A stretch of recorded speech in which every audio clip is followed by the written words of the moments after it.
Price the lord. ಯೋಹಾನರು ಬರೆದ ಶುಭ ಸಂದೇಶ 14ನೇ ಅಧ್ಯಾಯ 15-16 ವಚನಗಳನ್ನು ಧ್ಯಾನ ಮಾಡುವಾಗ ಯೇಸು ಸ್ವಾಮಿ ನಮಗೆ ಅಲ್ಲಿ ಹೇಳ್ತಾರೆ, ನಾನು ಪಿತನನ್ನು ಕೇಳಿಕೊಳ್ಳುವೆನು, ಅವರು ನಿಮಗೊಬ್ಬ ಪೋಷಕರನ್ನು ಕೊಡುವರು, ಇವರು ನಿಮ್ಮೊಡನೆ ಯಾವಾಗಲೂ ಇರುವರು. ಸತ್ಯ ಸ್ವರೂಪಿಯಾದ ಪವಿತ್ರಾತ್ಮನೇ ಈ ಪೋಷಕ ಎಂಬುದಾಗಿ ಅದೇ ಯೋಹಾನರು ಬರೆದ ಶುಭ ಸಂದೇಶ 14ನೇ ಅಧ್ಯಾಯ 17ನೇ ವಚನದಲ್ಲಿ ನಾವು ನೋಡ್ತೇವೆ. ಆದರೆ ಯೇಸು ಸ್ವಾಮಿ ಹೇಳ್ತಾರೆ, ನಾನು ತಂದೆಯಲ್ಲಿ ನನ್ನ ಪಿತನಲ್ಲಿ ಕೇಳಿಕೊಳ್ಳುವೆನು, ಅವರು ನಿಮಗೊಬ್ಬ ಪೋಷಕರನ್ನ ಕೊಡುವರು, ಅವರು ನಿಮ್ಮೊಂದಿಗೆ ಯಾವಾಗಲೂ ಇರ್ತಾರೆ, ನಿಮ್ಮೊಡನೆ ಯಾವಾಗಲೂ ಇರುವರು. ಸತ್ಯ ಸ್ವರೂಪಿಯಾದ ಪವಿತ್ರಾತ್ಮರೇ ಆ ಪೋಷಕ. ಆ ಪೋಷಕರನ್ನ ನಾನು ನಿಮಗೆ ನನ್ನ ತಂದೆಯಿಂದ ಕಳಿಸಿಕೊಡ್ತೇನೆ ಅಂತೀನಿ. ಹಾಗಾದ್ರೆ ಈ ಪೋಷಕರು ನಮ್ಮಲ್ಲಿ ಬಂದಾಗ, ಯೇಸುಸ್ವಾಮಿ ಹೇಳಿದಂತ ಈ ಪೋಷಕರು, ಈ ಪವಿತ್ರಾತ್ಮರು ನಮ್ಮಲ್ಲಿ ಬಂದಾಗ ಏನೆಲ್ಲ ಕಾರ್ಯಗಳನ್ನ ನಾವು ಮಾಡಬಹುದು? ಪರಿಶುದ್ಧಾತ್ಮರು ನಮ್ಮಲ್ಲಿ ನೆಲೆಗೊಂಡಾಗ, ಪರಿಶುದ್ಧಾತ್ಮನ ವರ, ಪರಿಶುದ್ಧಾತ್ಮನ ಶಕ್ತಿ ನಮ್ಮಲ್ಲಿ ನೆಲೆಗೊಂಡಾಗ ನಾವು ಏನೆಲ್ಲ ಕಾರ್ಯಗಳನ್ನ ಮಾಡಬಹುದು? ನಮ್ಮಲ್ಲಿರುವಂಥ ಪರಿಶುದ್ಧ ಆತ್ಮರು, ನಮ್ಮಲ್ಲಿ ಬಂದಂಥ ಪರಿಶುದ್ಧಾತ್ಮರು ನಮ್ಮಿಂದ ಏನೆಲ್ಲ ಕಾರ್ಯಗಳನ್ನ ಮಾಡಿಸ್ತಾರೆ ಎಂಬುದಾಗಿ ಕೂಡ ನಾವು ನೋಡ್ಬೋದು. ಮೊಟ್ಟ ಮೊದಲನಾಗಿ ನಾವು ನೋಡುವಾಗ ವಿಮೋಚನಾ ಕಾಂಡದಲ್ಲಿ 33ನೇ ಅಧ್ಯಾಯ 11ನೇ ವಚನವನ್ನ ನಾವು ನೋಡುವಾಗ, ಒಬ್ಬ ಮನುಷ್ಯನೊಂದಿಗೆ ತನ್ನ ಗೆಳೆಯರೊಡನೆ ಹೇಗೆ ಮಾತನಾಡುತ್ತಾನೋ ಹಾಗೆ ಸರ್ವೇಶ್ವರ ಮೋಶೆಯ ಸಂಗಡ ಮುಖಾಮುಖಿಯಾಗಿ ಮಾತನಾಡ್ತಾ ಇದ್ರು. ನಾವು ವಿಮೋಚನಾ ಕಾಂಡದಲ್ಲಿ ಮೋಶೆಯನ್ನ ನೋಡುವಾಗ, ಮೋಶೆ ಈಗ ನಾವು ಹೇಗೆ ಈ ನಮ್ಮ ಎದುರಿಗಿರುವಂತ ವ್ಯಕ್ತಿಯೊಂದಿಗೆ ಡೈರೆಕ್ಟ್ ಆಗಿ ಮುಖಾಮುಖಿಯಾಗಿ ಮಾತನಾಡ್ತೇವೋ ಅದೇ ರೀತಿಯಾಗಿ ಮೋಶೆ ಕೂಡ ದೇವರೊಂದಿಗೆ ದೇವರು ಮೋಶೆಯೊಂದಿಗೆ ಗೆಳೆಯರಂತೆ ಮಾತನಾಡ್ತಾ ಇದ್ರಂತೆ. ಇದು ಯಾವಾಗ ಆಗತ್ತೆ ಅಂತ ಹೇಳಿದ್ರೆ, ಯೇಸುಸ್ವಾಮಿ ನಮಗೆ ಹೇಳಿದಂತ ಆ ಪೋಷಕರು ನಮ್ಮಲ್ಲಿ ಬಂದಾಗ ನಾವು ಹೇಗೆ ಒಬ್ಬ ಮನುಷ್ಯನ ಜೊತೆಯಲ್ಲಿ ಮಾತನಾಡ್ತೇವೋ ಅದೇ ರೀತಿಯಾಗಿ ನಾವು ಮಾತನಾಡ್ತೀವಿ. ನಾವು ಅವರೊಂದಿಗೆ, ದೇವರೊಂದಿಗೆ, ಯೇಸುವಿನೊಂದಿಗೆ, ಪರಿಶುದ್ಧಾತ್ಮರು ನಮ್ಮ ಜೊತೆಯಲ್ಲಿದ್ದಾಗ ನಾವು ನಮ್ಮ ಮನದಾಳದ ಎಲ್ಲ ಮಾತುಗಳನ್ನ ಒಬ್ಬ ಗೆಳೆಯನ ಜೊತೆಯಲ್ಲಿ ಹಂಚಿಕೊಳ್ಳುವಂತ ರೀತಿಯಲ್ಲಿ ನಾವು ಹಂಚಿಕೊಳ್ಳಬಹುದು. ಆ ರೀತಿ ಪರಿಶುದ್ಧಾತ್ಮರು ಬಂದಾಗ ನಮ್ಮೊಂದಿಗೆ ಒಂದು ಸಂಬಂಧ. ಯೇಸುಸ್ವಾಮಿ ಹೇಳ್ತಾರೆ, ಪೋಷಕರು ಅಂತ ಹೇಳಿದ್ರೆ ನಮ್ಮನ್ನ ಪೋಷಣೆ ಮಾಡುವಂತ, ಮನೆಯಲ್ಲಿ ಹೇಗೆ ಕುಟುಂಬದಲ್ಲಿ ತಂದೆ ತಾಯಿಗಳಿದ್ದಾರೋ, ಪೋಷಕರು ಅಂತ ಹೇಳಿದ್ರೆ ತಂದೆ ತಾಯಿ. ಆ ಪೋಷಕರನ್ನ ಯೇಸುಸ್ವಾಮಿ ನಮಗೆ ಕೊಡುವಂಥದ್ದು. ಆ ಪೋಷಕರು ನಮ್ಮಲ್ಲಿ ಬಂದಾಗ ಅವರು ನಮಗೆ ಗೆಳೆಯರು ಆಗ್ತಾರೆ, ಪೋಷಕರು ಆಗ್ತಾರೆ. ಇನ್ನೊಂದು ಕಡೆ ಯೇಸುಸ್ವಾಮಿ ಹೇಳ್ತಾರೆ, ಅವರು ನಿಮಗೆ ನ್ಯಾಯ ಸ್ವರೂಪಿ, ವಕೀಲರು ಕೂಡ ಆಗ್ತಾರೆ. ನಮ್ಮ ಪರವಾಗಿ ವಾದ ಮಾಡುವಂತ ವಕೀಲರು ಕೂಡ ಆಗ್ತಾರೆ. ಇನ್ನು ಸಂಖ್ಯಾಕಾಂಡದಲ್ಲಿ ನಾವು ನೋಡುವಾಗ 12ನೇ ಅಧ್ಯಾಯ 7-8 ವಚನಗಳನ್ನು ಧ್ಯಾನ ಮಾಡುವಾಗ, ನನ್ನ ದಾಸನಾದ ಮೋಶೆ ಅಂತವನಲ್ಲ, ಅವನೇ ನಂಬಿಗಸ್ತನ ಮನೆಯಲ್ಲೆಲ್ಲ, ನಾನವನ ಸಂಗಡ ಮಾತನಾಡುವುದು ನಿಗೂಢವಾಗಿ ಅಲ್ಲ, ಮುಖಾಮುಖಿಯಾಗಿ ಸ್ಪಷ್ಟವಾಗಿ ಒಗಟಾಗಿ ಅಲ್ಲ, ಸರ್ವೇಶ್ವರನ ಸ್ವರೂಪವನ್ನೇ ಕಂಡವನಾತ, ಇಂತಿರಲು ನನ್ನ ದಾಸ ಮೋಶೆಗೆ ವಿರುದ್ಧ ಮಾತನಾಡಲು ನೀವೇಕೆ ಭಯಪಡಲಿಲ್ಲ ಎಂದು ಹೇಳಿ ಕೋಪದಿಂದ ಹೊರಟು ಹೋದರಂತೆ. ದೇವರ ವಾಕ್ಯ ನಮಗೆ ಹೇಳುವ ಪ್ರಕಾರ, ಪರಿಶುದ್ಧಾತ್ಮರು ನಮ್ಮೊಂದಿಗೆ ಬಂದಾಗ, ಪರಿಶುದ್ಧಾತ್ಮರು ನಮ್ಮಲ್ಲಿದ್ದಾಗ ನಮ್ಮ ಪರವಾಗಿ ವಾದ ಮಾಡುವಂತ ವಕೀಲರಾಗ್ತಾರೆ, ನ್ಯಾಯಾಧಿಪತಿ ಆಗ್ತಾರೆ. ನೋಡಿ, ಈ ವಿಷಯವನ್ನ ನಾವು ನೋಡುವಾಗ, ಈ ಮಿರಾಮ್ಯಳು ಮತ್ತು ಆರೋನ ಇಬ್ರು ಕೂಡ ಮೋಶೆಗೆ ವಿರುದ್ಧವಾಗಿ ಮಾತನಾಡ್ತಾರೆ. ಇದನ್ನ ದೇವರು ಕೇಳಿಸ್ಕೊಂಡಂತ ದೇವರು ಕೋಪಗೊಂಡು ಆ ಮೋಶೆಗೆ ಹೇಳ್ತಾರೆ, ಈಗ ನೀನು ಹೋಗಿ ಆ ಮಿರಾಮ್ಯಳನ್ನ ಮತ್ತೆ ಆರೋನನ್ನ ಕರೆದುಕೊಂಡು ನನ್ನ ಬಳಿಗೆ ಬಾ, ಬೇಗ ಬಾ ಅಂತ ಹೇಳ್ತಾರೆ, ಆಲಯಕ್ಕೆ ಬಾ ಅಂತೇಳಿ. ಆಗ ಮೋಶೆ ಅವರಿಬ್ಬರನ್ನ ಕರ್ಕೊಂಡು ಬಂದಾಗ ಅಲ್ಲಿ ದೇವರು ಹೇಳುವಂತ ಮಾತು, ಅಲ್ಲಿ ದೇವರು ಮಾತನಾಡ್ತಾರೆ ಮೋಶೆಯ ಪರವಾಗಿ ವಾದ ಮಾಡ್ತಾರೆ. ಮೋಶೆ ನನ್ನ ಮನೆಯಲ್ಲಿ ಪ್ರಾಮಾಣಿಕವಾದಂಥ ವ್ಯಕ್ತಿ, ಅವನು ನಾನು ಆರಿಸಿಕೊಂಡವನು, ಅವನ ಜೊತೆಯಲ್ಲಿ ನಾನು ಮಾತಾಡ್ತೀನಿ, ಗುಟ್ಟಾಗಿ ಮಾತಾಡಲ್ಲ, ಸ್ಪಷ್ಟವಾಗಿ ಕ್ಲಿಯರ್ ಆಗಿ ನಾನು ಅವನ ಜೊತೆಯಲ್ಲಿ ಮಾತನಾಡ್ತೀನಿ, ಒಗಟಾಗಿ ಮಾತಾಡಲ್ಲ. ನಾನು ಒಬ್ಬ ಗೆಳೆಯನಂತೆ ಅವನ ಜೊತೆಯಲ್ಲಿ ನಾನು ಮಾತನಾಡ್ತೀನಿ. ಅಷ್ಟು ಮಾತ್ರ ಅಲ್ಲ, ಅವನು ಸತ್ಯ ಸ್ವರೂಪನಾಗಿರುವ ದೇವರ ಸ್ವರೂಪವನ್ನೇ ಕಂಡವನಾತ. ದೇವರನ್ನ ಮೊದಲ ಬಾರಿಗೆ ನೋಡಿದಂಥ ವ್ಯಕ್ತಿ. ಆದಾಮನನ್ನ ಬಿಟ್ರೆ, ಆದಾಮನ ಪಾಪ ಇದೆಲ್ಲ ಹೋದ ಮೇಲೆ ಮತ್ತೆ ದೇವರನ್ನ ಕಂಡಿದ್ದು ಇದೇ ಮೋಶೆ. ಆ ಮೋಶೆಯನ್ನು ಕುರಿತು ದೇವರು ವಾದ ಮಾಡ್ತಾರೆ ಆರೋನ ಮತ್ತು ಮಿರಾಮಿಯಳ ಹತ್ರ. ನೀವು ಹೇಗೆ ಧೈರ್ಯ ಮಾಡಿದ್ರಿ ನನ್ನ ಮಗನ ವಿರುದ್ಧವಾಗಿ ಮಾತನಾಡಲಿಕ್ಕೆ ಅಂತೇಳಿ. ಇವತ್ತು ನಮ್ಮ ಪರವಾಗಿ, ದೇವ ಮಕ್ಕಳ ಪರವಾಗಿ ವಾದ ಮಾಡಲಿಕ್ಕೆ ಒಬ್ಬ ವಕೀಲರಿದ್ದಾರೆ. ನಾವು ಅನ್ಕೋತೀವಿ ಎಷ್ಟೋ ಬಾರಿ ನಮಗೆ ಯಾರು ಇಲ್ಲ ನಮ್ಮ ಜೊತೆಯಲ್ಲಿ, ನಮ್ಮ ಪರವಾಗಿ ಯುದ್ಧ ಮಾಡೋರು, ವಾದ ಮಾಡೋರು ಯಾರು ಇಲ್ವಲ್ಲ. ಇಕ್ಕಟ್ಟಿನ ಪರಿಸ್ಥಿತಿಗಳಲ್ಲಿ ನಾವು ಸಿಕ್ಕಾಕೊಂಡಾಗ ನಾವು ಚಿಂತೆ ಮಾಡ್ತೀವಿ. ಆದರೆ ಇಲ್ಲಿ ದೇವರು ಹೇಳ್ತಾರೆ, ನಾನೇ ನಿನ್ನ ಪರವಾಗಿ ಯುದ್ಧವನ್ನು ಮಾಡ್ತೀನಿ, ನಾನೇ ನಿನ್ನ ಪರವಾಗಿ ವಾದವನ್ನು ಮಾಡ್ತೀನಿ ಎಂಬುದಾಗಿ. ಅಂದರೆ ಪರಿಶುದ್ಧಾತ್ಮರು ನಮ್ಮಲ್ಲಿ ಬಂದಾಗ ನಮ್ಮ ಜೊತೆಯಲ್ಲಿ ನಮಗೆ ವಿರುದ್ಧವಾಗಿ ನಿಂತಿರುವಂಥ ವ್ಯಕ್ತಿಗಳ ಜೊತೆಯಲ್ಲಿ ಹೋರಾಟವನ್ನು ಮಾಡಿ, ವಾದವನ್ನು ಮಾಡಿ ನಮಗೆ ನ್ಯಾಯವನ್ನು ದೊರಕಿಸಿಕೊಡುವಂಥ ನ್ಯಾಯಾಧಿಪತಿ. ಹಾಗೆ ನಾವು ಇನ್ನು ವಾಕ್ಯವನ್ನು ನೋಡುವಾಗ ಯೋಹಾನರು ಬರೆದ ಶುಭ ಸಂದೇಶ 7ನೇ ಅಧ್ಯಾಯದಲ್ಲಿ 37-38 ವಚನಗಳನ್ನು ನೋಡುವಾಗ ಅಲ್ಲೂ ಕೂಡ ಯೇಸು ಸ್ವಾಮಿ ಹಬ್ಬದ ದಿನ ಎದ್ದು ನಿಂತು, ಮಹಾದೇವಾಲಯದಲ್ಲಿ ಎದ್ದು ನಿಂತು ಗಟ್ಟಿಯಾದ ಸ್ವರದಿಂದ ಅಲ್ಲಿ ನೆರೆದಿದ್ದಂಥ ಜನರಿಗೆ ಕೂಗಿ ಹೇಳ್ತಾರೆ, ಹಬ್ಬದ ದಿನ, ಮಹಾದಿನ, ಕೊನೆಯ ದಿನ ಆಗಿತ್ತು. ಯೇಸುಸ್ವಾಮಿ ಮಹಾದೇವಾಲಯದಲ್ಲಿ ಎದ್ದು ನಿಂತು, ಯಾರಾದರೂ ಬಾಯಾರಿದ್ರೆ ನನ್ನ ಬಳಿಗೆ ಬಂದು ಕುಡಿಯಲಿ. ಯಾರಿಗೆ ಬಾಯಾರಿಕೆ ಆಗಿದೆಯೋ ಅವರು ಬಂದು ನನ್ನ ಬಳಿಯಲ್ಲಿ ಕುಡಿಯಲಿ. ಅವರ ಹೃದಯದಿಂದ ಜೀವ ಜಲ ಒನಲಾಗಿ ಹರಿಯಲ್ಪಡುವುದು ಅಂತೇಳಿ ಇದನ್ನು ಹೇಳಿದ ಮೇಲೆ ಯೇಸುಸ್ವಾಮಿ ಹೇಳ್ತಾರೆ, ನಾನು ನಿಮಗೆ ಹೇಳಿದ್ದು ಪವಿತ್ರಾತ್ಮರನ್ನ ಕುರಿತು. ಆ ಪವಿತ್ರಾತ್ಮರು ನಮ್ಮಲ್ಲಿ ಬಂದಾಗ ಸಂತೋಷ, ಪವಿತ್ರಾತ್ಮರು ನಮ್ಮಲ್ಲಿ ಬಂದಾಗ ಆನಂದ, ಪವಿತ್ರಾತ್ಮರು ನಮ್ಮಲ್ಲಿ ಬಂದಾಗ ಆ ಒಂದು ಸಮಾಧಾನ, ಪವಿತ್ರಾತ್ಮರು ನಮ್ಮಲ್ಲಿ ಬಂದಾಗ ಅಭಿಷೇಕ, ಪವಿತ್ರಾತ್ಮರು ನಮ್ಮಲ್ಲಿ ಬಂದಾಗ ನಮ್ಮನ್ನು ಹಿಡಿದುಕೊಳ್ಳಕ್ಕೆ ಯಾರ ಕೈಯಿಂದಲೂ ಆಗಲ್ಲ. ನಮ್ಮಲ್ಲಿರುವ ಅವರು ಒನಲಾಗಿ ಚಿಮ್ಮುವಂಥ ಚಿಲುಮೆಯಾಗಿ ಆ ಪರಿಶುದ್ಧಾತ್ಮರು ನಮ್ಮಲ್ಲಿ ಇರ್ತಾರೆ. ನಾವು ಯಾವಾಗೂ ಒಂಟಿಯಲ್ಲ. ಅದಕ್ಕೆ ಯೇಸುಸ್ವಾಮಿ ಹೇಳಿದ್ರು ಯೋಹಾನ 14:18 ನಾನು ನಿಮ್ಮನ್ನು ಅನಾಥರನ್ನಾಗಿ ಬಿಟ್ಟೋಗಲ್ಲ. ಕಾರಣ ಆತ್ಮಸ್ವರೂಪಿಯಾಗಿ ಪರಿಶುದ್ಧ ಆತ್ಮನ ಆ ಒಂದು ಶಕ್ತಿಯಾಗಿ ನಾನು ನಿಮ್ಮೊಳಗಡೆನೇ ಸದಾಕಾಲ ಇರ್ತೀನಿ. 24 ಗಂಟೆ ನಾನು ನಿಮ್ಮ ಜೊತೆಯಲ್ಲೇ ಇರ್ತೀನಿ. ಅದಕ್ಕೆ ಯೇಸುಸ್ವಾಮಿ ಲೋಕಾಂತ್ಯದವರೆಗೂ ನಾನು ನಿಮ್ಮೊಡನೆ ಇರ್ತೀನಿ. ಹೇಗೆ? ಆತ್ಮಶಕ್ತಿಯಾಗಿ, ಆತ್ಮಬಲವಾಗಿ, ಒಂದು ವರವಾಗಿ, ಕೃಪೆಯಾಗಿ ನಾನು ನಿಮ್ಮೊಳಗಡೆ ಇರ್ತೀನಿ ಎಂಬುದಾಗಿ ದೇವರು ನಮಗೆ ತಿಳಿಸಿಕೊಡ್ತಾರೆ. ಯಾಕೆಂತೇಳಿದರೆ ಯೇಸುಸ್ವಾಮಿ ನಮ್ಮನ್ನೆಂದಿಗೂ ಅಗಲದಂಥ ದೇವರು. ಹಾಗಾದರೆ ಈ ಪರಿಶುದ್ಧ ಆತ್ಮರು ನಮ್ಮಲ್ಲಿ ಬಂದಾಗ ಮತ್ತೆ ಏನನ್ನ ಮಾಡ್ತಾರೆ ಅಂತೇಳಿ ನಾವು ನೋಡುವಾಗ 1 ಕೊರಿಂಥಿಯರಿಗೆ ಬರೆದ ಪತ್ರ 6ನೇ ಅಧ್ಯಾಯ 19ನೇ ವಚನವನ್ನು ನೋಡುವಾಗ ದೇವರ ವಾಕ್ಯ ಹೇಳ್ತದೆ, ದೇವರು ನಿಮಗೆ ಅನುಗ್ರಹಿಸಿರುವಂಥ ಪವಿತ್ರಾತ್ಮರಿಗೆ ನಿಮ್ಮ ದೇಹ ಗರ್ಭಗುಡಿಯಾಗಿದೆ. ಆ ಪವಿತ್ರಾತ್ಮ ನಿಮ್ಮಲ್ಲಿ ವಾಸ ಮಾಡುತ್ತಿದ್ದಾರೆ ಎಂಬುದು ನಿಮಗೆ ಗೊತ್ತಿಲ್ಲವೇ? ನೀವು ನಿಮ್ಮ ಸ್ವಂತ ಸ್ವತ್ತಲ್ಲ, ಏಕೆಂದರೆ ನೀವು ಕ್ರಯಕ್ಕೆ ಕೊಳ್ಳಲಾದವರು. ಆದ್ದರಿಂದ ನಿಮ್ಮ ದೇಹದಲ್ಲಿ ಆ ದೇವರ ಮಹಿಮೆ ಬೆಳಗುವಂತೆ ಮಾಡಿರಿ. ಇಲ್ಲಿ ದೇವರು ನಮಗೆ ಕೊಟ್ಟಿರುವಂಥ ಯೇಸುಸ್ವಾಮಿ ವಾಗ್ದಾನ ಮಾಡಿದಂಥ ತಂದೆಯಿಂದ ನಮಗೆ ಪಡೆದುಕೊಟ್ಟಂಥ ಈ ಆತ್ಮಶಕ್ತಿ, ಪರಿಶುದ್ಧ ಆತ್ಮರಿಗೆ ನಾವು ಗರ್ಭಗುಡಿಯಾಗಿದ್ದೇವೆ. ನಮ್ಮ ದೇಹ ಗರ್ಭಗುಡಿಯಾಗಿದೆ.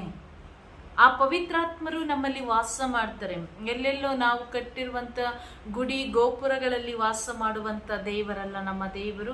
ನಮ್ಮೊಳಗಡೆ ಅವರ ಆಲಯವಾಗಿರುವಂಥ ನಮ್ಮೊಳಗಡೆ, ನಮ್ಮ ಹೃದಯದೊಳಗಡೆ ಭದ್ರವಾಗಿ ಇದ್ದುಕೊಂಡು ಶಕ್ತಿಯುತವಾಗಿ ಇದ್ದುಕೊಂಡು ನಮ್ಮನ್ನು ಮುನ್ನಡೆಸುವಂಥ ದೇವರು, ನಮ್ಮೊಳಗೆ ಸದಾಕಾಲ ಜೀವಿಸುವಂಥ ದೇವರು. ಆದ್ದರಿಂದ ದೇವರ ವಾಕ್ಯದಲ್ಲಿ ನಾವು ಹೇಳಿದ ಹಾಗೆ ನಾವು ನಮ್ಮ ಸ್ವಂತ ಸ್ವತ್ತಲ್ಲ, ನಾವು ಪವಿತ್ರಾತ್ಮರ ಸ್ವತ್ತು. ಯಾಕೆಂದ್ರೆ ನಾವು ಕ್ರಯಕ್ಕೆ ಕೊಂಡಲ್ಪಟ್ಟಿದ್ದೀವಿ. ಯಾವ ಕ್ರಯಕ್ಕೆ ಅಂತ ಹೇಳಿದ್ರೆ ಯೇಸುಸ್ವಾಮಿ ಚೆಲ್ಲಿದಂತ ಆ ರಕ್ತಕ್ಕೆ, ರಕ್ತದ ಬೆಲೆಯನ್ನು ಕೊಟ್ಟು, ಯೇಸುಸ್ವಾಮಿ ತಮ್ಮ ರಕ್ತದ ಬೆಲೆಯನ್ನು ಕೊಟ್ಟು ನಮ್ಮನ್ನು ಕೊಂಡುಕೊಂಡು ನಮ್ಮನ್ನ ಅವರ ಆಲಯವನ್ನಾಗಿ ಮಾರ್ಪಡಿಸಿ ನಮ್ಮೊಳಗಡೆ ಅವರ ಆತ್ಮಸ್ವರೂಪಿಯಾಗಿ ಪರಿಶುದ್ಧ ಆತ್ಮನಾಗಿ ನಮ್ಮಲ್ಲಿ ವಾಸ ಮಾಡುವಂತ ದೇವರಾಗಿದ್ದಾರೆ. ಅವರು ನಮ್ಮಲ್ಲಿ ವಾಸ ಮಾಡ್ತಾರೆ, ಪರಿಶುದ್ಧ ಆತ್ಮರು ನಮ್ಮಲ್ಲಿ ವಾಸ ಮಾಡ್ತಾರೆ. ಮತ್ತೆ ನಾವು ವಾಕ್ಯವನ್ನು ನೋಡುವಾಗ ಗಲಾತಿಯರಿಗೆ ಬರೆದ ಪತ್ರ 5ನೇ ಅಧ್ಯಾಯ 16-17 ವಚನಗಳನ್ನು ನೋಡುವಾಗ, ನಾನು ಹೇಳುವುದೇನೆಂದರೆ ನೀವು ಪವಿತ್ರಾತ್ಮರ ಪ್ರೇರಣೆಗೆ ಅನುಸಾರವಾಗಿ ನಡೆದುಕೊಳ್ಳಬೇಕು, ಆಗ ದೈಹಿಕ ವ್ಯಾಮೋಹಕ್ಕೆ ನೀವು ಈಡಾಗಲಾರಿರಿ. ಏಕೆಂದರೆ ದೈಹಿಕ ವ್ಯಾಮೋಹವು ಪವಿತ್ರಾತ್ಮರಿಗೆ ವಿರುದ್ಧವಾಗಿದೆ, ಪವಿತ್ರಾತ್ಮ ಆ ವ್ಯಾಮೋಹಕ್ಕೆ ವಿರುದ್ಧವಾಗಿದ್ದಾರೆ. ಇವೆರಡು ಒಂದಕ್ಕೊಂದು ಕಾದಾಡುವುದರಿಂದ ನಿಮ್ಮ ಬಯಕೆ ಕೈಗೂಡುವುದಿಲ್ಲ. ಪರಿಶುದ್ಧಾತ್ಮರು ಇಲ್ಲಿ ನಾವು ನೋಡುವಾಗ, ಪರಿಶುದ್ಧಾತ್ಮರು ನಮ್ಮಲ್ಲಿ ಬಂದಾಗ ನಾವು ಪರಿಶುದ್ಧಾತ್ಮರು ನಮ್ಮನ್ನ ಅವರ ಪ್ರೇರಣೆಗೆ ಅನುಸಾರವಾಗಿ ಮುನ್ನಡೆಸ್ತಾರೆ. ನಾವು ಪರಿಶುದ್ಧ ಆತ್ಮರನ್ನ ನಮ್ಮಲ್ಲಿ ತುಂಬಿಸಿಕೊಂಡಾಗ ಇನ್ನು ಮುಂದೆ ನಾವು ಜೀವಿಸುವವರು ನಾವಾಗಿ ಜೀವಿಸಲ್ಲ. ಸಂತ ಪೌಲರು ಹೇಳ್ತಾರೆ, ಇನ್ನು ಮುಂದೆ ಜೀವಿಸುವವನು, ಇಷ್ಟು ದಿನ ನಾನಾಗಿ ನಾನು ಜೀವಿಸಿದ್ದೆ. ಯಾವಾಗ ಯೇಸುವನ್ನ ಅರ್ಥಕೊಂಡ್ರೋ ಆಗ ಸಂತ ಪೌಲರು ಹೇಳ್ತಾರೆ, ಇನ್ನು ಮುಂದೆ ನಾನು ಜೀವಿಸುವವನು ನಾನಲ್ಲ, ನಾನಾಗಿ ನಾನು ಜೀವಿಸಲ್ಲ, ಇನ್ನು ಮುಂದೆ ನನ್ನಲ್ಲಿ ಯೇಸುನೇ ಜೀವಿಸ್ತಾರೆ. ನಾನು ಯೇಸುವಿಗಾಗಿ ಜೀವಿಸ್ತೀನಿ. ನಾನು ಸತ್ರು ಸರಿ ಬದುಕಿದ್ರು ಸರಿ, ಇನ್ನು ಮುಂದೆ ನಾನು ಜೀವಿಸೋದು ಯೇಸುವಿಗಾಗಿ ಅಂತೇಳಿ. ಅಂದ್ರೆ ಯಾವಾಗ ಆತ್ಮಶಕ್ತಿಯನ್ನ ನಾವು ಪಡೆದುಕೊಳ್ತೇವೋ ಆಗ ನಾವು ಧೈರ್ಯದಿಂದ ಹೇಳ್ತೀವಿ, ನಾನು ಯೇಸುವಿಗಾಗಿ ಜೀವಿಸ್ತೀನಿ. ಈ ಲೋಕದ ದೈಹಿಕ ವ್ಯಾಮೋಹಗಳು ಯಾವುದು ಕೂಡ ನಮ್ಮಲ್ಲಿ ಆಗದಂತೆ, ದೈಹಿಕ ವ್ಯಾಮೋಹಗಳಿಗೆ ನಾವು ಒಳಗಾಗದಂತೆ ನಮ್ಮ ಎಲ್ಲ ಕೆಟ್ಟ ಕಾರ್ಯಗಳಿಂದ ನಮ್ಮನ್ನು ಬಿಡಿಸಲು ಶಕ್ತನಾದಂಥ ದೇವರು ಪರಿಶುದ್ಧಾತ್ಮರು. ಪರಿಶುದ್ಧಾತ್ಮರು ನಮ್ಮಲ್ಲಿ ಬಂದಾಗ ನಮ್ಮನ್ನು ಈಸಿಯಾಗಿ ಅವರು ಬಿಟ್ಟು ಕೊಡಲ್ಲ. ಒಂದು ಸಾರಿ ನಾವು ಅವರಿಗೆ ಅಂಟಿಕೊಂಡಾಗ ಅವರು ನಾವು ಮಾಡಿದ ತಪ್ಪುಗಳನ್ನ ಸರಿಪಡಿಸಿ ನಮ್ಮನ್ನ ಸವರಿ ಶುದ್ಧಗೊಳಿಸ್ತಾ ಇರ್ತಾರೆ. ನಾವು ಅದು ಶುದ್ಧಗೊಳ್ತಾ ಹೋಗುವಾಗ ನಮ್ಮನ್ನು ನಾವು ಶುದ್ಧ ಮಾಡಿಕೊಂಡು ಆ ತಪ್ಪುಗಳನ್ನು ತಿದ್ದುಕೊಂಡು ನಾವು ನಡೆಯುವಾಗ ಅವರು ನಮ್ಮ ಜೀವಾಳವಾಗ್ತಾರೆ. ನಾವು ಅವರಿಗೆ ಅವರ ಆಸೆಗೆ ತಕ್ಕಂತೆ, ಅವರ ಬಯಕೆಗೆ ತಕ್ಕಂತೆ, ಪರಿಶುದ್ಧಾತ್ಮರ ಪ್ರೇರಣೆಗೆ ಅನುಸಾರವಾಗಿ ನಾವು ಜೀವಿಸುವವರಾಗ್ತೇವೆ. ಆದ್ರೆ ಪರಿಶುದ್ಧಾತ್ಮರು ನಮ್ಮಲ್ಲಿ ಬಂದಾಗ ನಮ್ಮಲ್ಲಿರುವಂತ ಎಲ್ಲ ಕೆಟ್ಟತನ, ನಮ್ಮಲ್ಲಿರುವಂತ ಎಲ್ಲ ದೈಹಿಕ ವ್ಯಾಮೋಹಗಳನ್ನ ಅವರು ವರ್ಜಿಸಿ ಬಿಡ್ತಾರೆ, ನಮ್ಮಿಂದ ತೆಗೆದು ಹಾಕ್ತಾರೆ. ನಾವು ಪರಿಶುದ್ಧ ದೇವನ ಪರಿಶುದ್ಧ ಮಕ್ಕಳಾಗಿ ಜೀವಿಸ್ಬೇಕು ಅಂತ ಹೇಳಿದ್ರೆ ಪರಿಶುದ್ಧಾತ್ಮರು, ಈ ಪವಿತ್ರಾತ್ಮರ ಶಕ್ತಿ ನಮಗೆ ಅತ್ಯಮೂಲ್ಯವಾದದ್ದು. ಅದಕ್ಕಾಗಿ ನಾವು ಒಂದು ಕಡೆ ದೇವರ ಕಡೆಗೂ ಒಂದು ಕಡೆ ಸೈತಾನನ, ಎರಡು ಕಡೆ ಕೂಡ ನಾವು ಕಾಲಿಟ್ಟು ನಾವು ಜೀವನ ಮಾಡ್ತೀವಿ. ಎರಡು ಬದಿಯಿಂದಲೂ ಕೂಡ ಜೀವನ ಮಾಡ್ತೀವಿ. ನಮಗೆ ಎರಡೂ ದೋಣಿನೂ ಬೇಕು. ಆ ಕಡೆ ಒಂದು ಕಾಲು, ಈ ಕಡೆ ಒಂದು ಕಾಲು ಇಡ್ತೀನಿ ಅಂತ ಹೇಳಿದ್ರೆ ಅದು ಆಗಲ್ಲ. ನಮ್ಮ ಯಾವ ಬಯಕೆಗಳು ಕೈಗೂಡಲ್ಲ, ಬದಲಾಗಿ ನಾವು ಬಿದ್ದು ಹೋಗ್ತೀವಿ, ಸೋತು ಹೋಗ್ತೀವಿ. ಅದಕ್ಕೆ ಪ್ರಕಟಣೆ ಗ್ರಂಥದಲ್ಲಿ ಹೇಳ್ತಾರೆ, ಸಂತ ಯೋಹಾನನಿಗೆ ದರ್ಶನ ಕೊಟ್ಟಾಗ ದೇವರು ಹೇಳ್ತಾರೆ, ನೀನು ತಣ್ಣಗಾದರೂ ಇರು, ಬಿಸಿಯಾಗಿ ಆದರೂ ಇರು. ಒಂದು ಕಡೆ ತಣ್ಣಗಿದ್ಬಿಡು, ಇಲ್ಲಾಂದ್ರೆ ಬಿಸಿಯಾಗಿರು.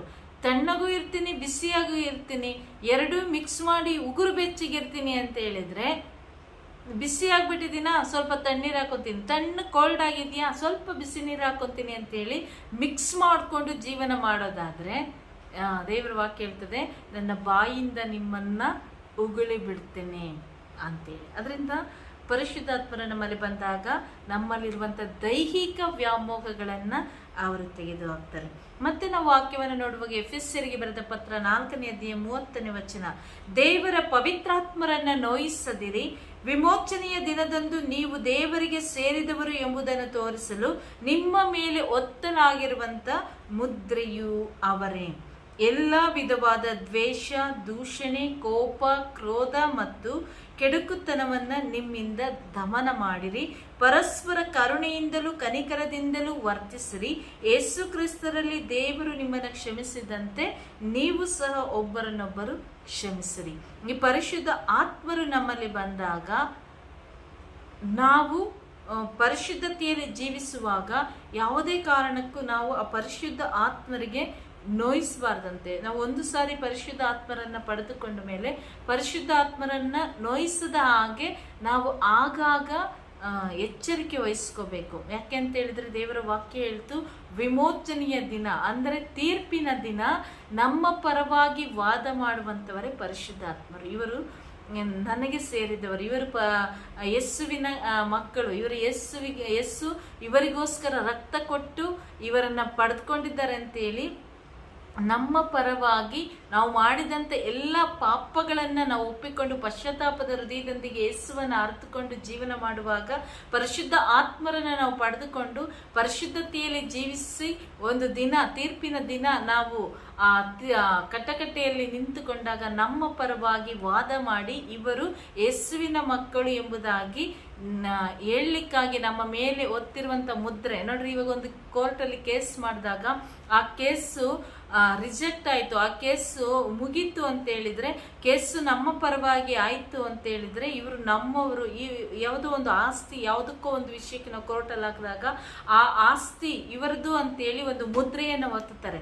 ಅದೇ ರೀತಿಯಾಗಿ ನಮ್ಮ ನಾವು ಯೇಸುವಿನ ಸ್ವಂತ ಸ್ವತ್ತು ಎಂಬುದಾಗಿ ನಮ್ಮ ಮೇಲೆ ಒತ್ತಲಾಗಿರುವಂಥ ಮುದ್ರೆ ಆಗಿದ್ದಾರೆ ಪರಿಶುದ್ಧಾತ್ಮರು. ಆ ಪರಿಶುದ್ಧ ಆತ್ಮರು ಕೊನೆಯ ದಿನದಲ್ಲಿ ನಮ್ಮನ್ನ ಆ ಕಟಕಟೆಯಲ್ಲಿ ಸೈತಾನನ ಎಲ್ಲ ವಾದ ವಿವಾದ ಕುತಂತ್ರಗಳಿಂದ ಬಿಡುಗಡೆಗೊಳಿಸಿ ಇವರು ಯೇಸುವಿನ ಮಕ್ಕಳು ಎಂಬುದಾಗಿ ನಾವಿವತ್ತು ಲೋಕದಲ್ಲಿ ಜೀವಿಸುವಾಗಲೇ ನಾವು ಪರಿಶುದ್ಧತೆಯಲ್ಲಿ ಜೀವಿಸುತ್ತಾ ಪವಿತ್ರಾತ್ಮರ ಪ್ರೇರಿತರಾಗಿ ಜೀವಿಸುವಾಗ ನಮ್ಮ ಮೇಲೆ ಅವರು ಮುದ್ರೆಯನ್ನು ಒತ್ತುತ್ತಾರೆ, ಇವರು ಯೇಸುವಿನ ಮಕ್ಕಳು ಎಂಬುದಾಗಿ. ಆ ಒಂದು ಕಾರ್ಯವನ್ನು ಪರಿಶುದ್ಧಾತ್ಮರು ಮಾಡ್ತಾರೆ. ಮತ್ತು ಎಫೆಸರಿಗೆ ಬರೆದ ಪತ್ರ 5ನೇ ಅಧ್ಯಾಯ 17-18ನೇ ವಚನವನ್ನು ನೋಡುವಾಗ, ಬುದ್ಧಿಹೀನರಾಗದೆ ಪ್ರಭುವಿನ ಚಿತ್ತವೇನೆಂದು ಗ್ರಹಿಸಿಕೊಳ್ಳಿರಿ, ಮದ್ಯಪಾನ ಮಾಡಿ ಮತ್ತರಾಗಬೇಡಿರಿ, ಅದು ಪಾಪಕೃತ್ಯಗಳಿಗೆ ಎಡೆ ಮಾಡುತ್ತದೆ, ಬದಲಿಗೆ ಪವಿತ್ರಾತ್ಮ ಭರಿತರಾಗಿರಿ. ಪವಿತ್ರಾತ್ಮರನ್ನು ನಾವು ಪಡೆದುಕೊಂಡಾಗ ನಮ್ಮಲ್ಲಿರುವಂಥ ಎಲ್ಲ ಕೆಟ್ಟತನವನ್ನು ಒಂದಾಗಿ ತ್ಯಜಿಸಬೇಕು. ಮದ್ಯಪಾನ ಮಾಡಬಾರ್ದು, ಕುಡುಕುತನದಲ್ಲಿ ವ್ಯಭಿಚಾರ, ದುಂದೌತಣ, ದೇವರ ವಾಕ್ಯ ಹೇಳ್ತದಲ್ಲ ಪವಿತ್ರಾತ್ಮನಿಗೆ ವಿರುದ್ಧವಾದಂಥ ಕಾರ್ಯಗಳಿದೆಯಲ್ಲ ಎಲ್ಲವನ್ನ ಕೂಡ ದಹಿಸಬೇಕು. 5:20-21 ನಾವು ನೋಡುವಾಗ ಅಲ್ಲಿ ಪವಿತ್ರಾತ್ಮರಿಗೆ ವಿರುದ್ಧವಾದಂಥ ಕಾರ್ಯಗಳು ಏನೇನಿದೆಯೋ ಅದೆಲ್ಲವನ್ನ ಕೂಡ ನಾವು ದಹಿಸಬೇಕು. ದಹಿಸಿದಾಗ ಮಾತ್ರವೇ ಪರಿಶುದ್ಧ ಆತ್ಮನ ಶಕ್ತಿ ನಮ್ಮಲ್ಲಿ ನೆಲೆಗೊಳ್ತದೆ. ಆ ಪರಿಶುದ್ಧ ಆತ್ಮರು ನಮ್ಮನ್ನು ಮುನ್ನಡೆಸ್ತಾ ಹೋಗ್ತಾರೆ. ಯಾವಾಗ ನಾವು ನಮ್ಮಲ್ಲಿರುವಂಥ ಆ ಒಂದು ಎಲ್ಲ ಕೆಟ್ಟ ಕಾರ್ಯಗಳನ್ನು ನಾವು ಬಿಡಲಿಕ್ಕೆ ನಾವು ರೆಡಿ ಆಗ್ತೀವಿ, ಮುಂದಾಗ್ತೀವಿ, ಆಗ ಪರಿಶುದ್ಧ ಆತ್ಮರು ನಮ್ಮ ಜೊತೆಯಲ್ಲಿದ್ದು ನಮ್ಮನ್ನು ಪರಿಶುದ್ಧತೆಯಲ್ಲಿ ಮುನ್ನಡೆಸುವಂಥ ದೇವರಾಗಿದ್ದಾರೆ. ಆದ್ದರಿಂದ ಮತ್ತೆ ನಾವು ಎಫೆಸರಿಗೆ ಬರೆದ ಪತ್ರ 6ನೇ ಅಧ್ಯಾಯದಲ್ಲಿ 12ನೇ ವಚನವನ್ನು ನೋಡುವಾಗ, ನಮ್ಮ ಹೋರಾಟ ಕೇವಲ ನರಮಾನವರೊಂದಿಗೆ ಅಂದಲ್ಲ, ದಿಗಂತದಲ್ಲಿರುವ ಅಧಿಕಾರಿಗಳ ಹಾಗೂ ಆಧಿಪತ್ಯಗಳ ವಿರುದ್ಧ, ಪ್ರಸ್ತುತ ಅಂಧಕಾರ ಲೋಕಾಧಿಪತಿಗಳ ಹಾಗೂ ಅಶರೀರ ದುಷ್ಟಗಣಗಳ ವಿರುದ್ಧ. ಪರಿಶುದ್ಧಾತ್ಮರು ನಮ್ಮಲ್ಲಿ ಬಂದಾಗಲೇ ನಮಗೆ ಜ್ಞಾನ, ವಿವೇಕದಾಯಕ ಆತ್ಮವು ನಮ್ಮಲ್ಲಿ ನೆಲೆಗೊಂಡಾಗ ಮಾತ್ರವೇ ನಾವು ಯಾರ ವಿರುದ್ಧವಾಗಿ ಹೋರಾಡಬೇಕು, ಯಾರನ್ನ ದ್ವೇಷ ಮಾಡಬೇಕು ಅನ್ನೋದನ್ನು ನಾವು ತಿಳ್ಕೊತೀವಿ. ಇಲ್ಲ ಅಂತ ಹೇಳಿದರೆ ನಾವು ಮನುಷ್ಯರೊಂದಿಗೆ ಕಿತ್ತಾಡಿ ಕಚ್ಚಾಡಿ ಜಗಳಾಡ್ತೀವಿ. ಇಲ್ಲಿ ದೇವರು ಯಾವಾಗ ಪರಿಶುದ್ಧಾತ್ಮರು ನಮ್ಮಲ್ಲಿ ಬರ್ತಾರೆ, ಅವರು ತಿಳಿಸ್ಕೊಡ್ತಾರೆ, ನಿಮ್ಮ ಹೋರಾಟ ನಿಮ್ಮ ಕಣ್ಣಿಗೆ ಕಾಣ್ತಾ ಇರುವಂಥ ವ್ಯಕ್ತಿಯ ವಿರುದ್ಧವಾಗಿ ಅಲ್ಲ, ಬದಲಾಗಿ ಕಣ್ಣಿಗೆ ಕಾಣದೆ ಅವರೊಳಗಡೆ ಇದ್ದುಕೊಂಡು ನಿಮಗೆ ವಿರುದ್ಧವಾಗಿ ಕಾರ್ಯ ಮಾಡುವಂಥ ಆ ದುಷ್ಟ ಶಕ್ತಿಗಳ ವಿರುದ್ಧ, ಕಣ್ಣಿಗೆ ಕಾಣದ ಅಶರೀರ ದುಷ್ಟಗಣಗಳ ವಿರುದ್ಧ ನಮ್ಮ ಹೋರಾಟ ಇರಬೇಕು ಎಂಬುದಾಗಿ ದೇವರು ಪರಿಶುದ್ಧ ಆತ್ಮರು ನಮಗೆ ತಿಳಿಸಿಕೊಡುವಂಥದ್ದು. ಹಾಗೆ ನಾವು ನೋಡುವಾಗ 1 ಯೋಹಾನ 5:4 ನೋಡ್ತೀವಿ, ದೇವರಿಂದ ಜನಿಸಿದ ಪ್ರತಿಯೊಬ್ಬನು ಲೋಕವನ್ನು ಜಯಿಸ್ತಾನೆ, ಲೋಕವನ್ನು ಜಯಿಸುವಂಥದ್ದು ನಮ್ಮ ವಿಶ್ವಾಸ. ಯಾವಾಗ ಪರಿಶುದ್ಧ ಆತ್ಮರನ್ನು ನಾವು ಪಡೆದುಕೊಳ್ತೇವೋ ಆಗ ಮಾತ್ರವೇ ಲೋಕದ ಮೇಲೆ ನಾವು ಜಯವನ್ನು ಹೊಂದಲಿಕ್ಕೆ ಸಾಧ್ಯ. ನಮ್ಮಿಂದ ನಾವು ಯಾವುದನ್ನು ಕೂಡ ಮಾಡಲಿಕ್ಕೆ ಸಾಧ್ಯ ಇಲ್ಲ. ಬದಲಾಗಿ ಪರಿಶುದ್ಧಾತ್ಮನ ಶಕ್ತಿಯನ್ನು ನಾವು ಪಡೆದುಕೊಂಡಾಗ, ಆ ಪರಿಶುದ್ಧಾತ್ಮರು ನಮ್ಮಲ್ಲಿ ಇರುವಾಗ ಮಾತ್ರವೇ ನಾವು ಈ ಲೋಕವನ್ನು ಜಯಿಸಲಿಕ್ಕೆ ಸಾಧ್ಯ. ಪ್ರತಿಯೊಬ್ಬನು ಕೂಡ ಲೋಕವನ್ನು ಜಯಿಸ್ತಾನಂತೆ ಯಾವಾಗ ಯೇಸುವಿನಲ್ಲಿ ನಂಬಿಕೆ ಇಟ್ಟು, ಯೇಸುವಿನಲ್ಲಿ ವಿಶ್ವಾಸವಿಟ್ಟು, ಯೇಸು ನಮಗೆ ಕೊಟ್ಟಂಥ ಪರಿಶುದ್ಧ ಆತ್ಮರನ್ನು ನಾವು ಪಡೆದುಕೊಂಡಾಗ ಮಾತ್ರ, ಆತ್ಮಶಕ್ತಿ ನಮ್ಮಲ್ಲಿದ್ದಾಗ, ಆ ಸ್ವರ್ಗದ ಶಕ್ತಿ, ಆ ಸ್ವರ್ಗದ ವರದಾನ ನಮ್ಮಲ್ಲಿದ್ದಾಗ ಮಾತ್ರವೇ ನಾವು ಲೋಕದೊಡನೆ ಹೋರಾಟವನ್ನು ಮಾಡಿ ಈ ಲೋಕವನ್ನು ಜಯಿಸಲಿಕ್ಕೆ ಸಾಧ್ಯ. ಆದ್ದರಿಂದ ಪ್ರತಿಯೊಂದು ನಿಮಿಷದಲ್ಲೂ ನಾವು ಪವಿತ್ರಾತ್ಮ ಪ್ರೇರಿತರಾಗುವಂತೆ, ಪ್ರತಿಯೊಂದು ಕ್ಷಣದಲ್ಲೂ ನಾವು ಪವಿತ್ರಾತ್ಮರಿಗಾಗಿ ದಾಹ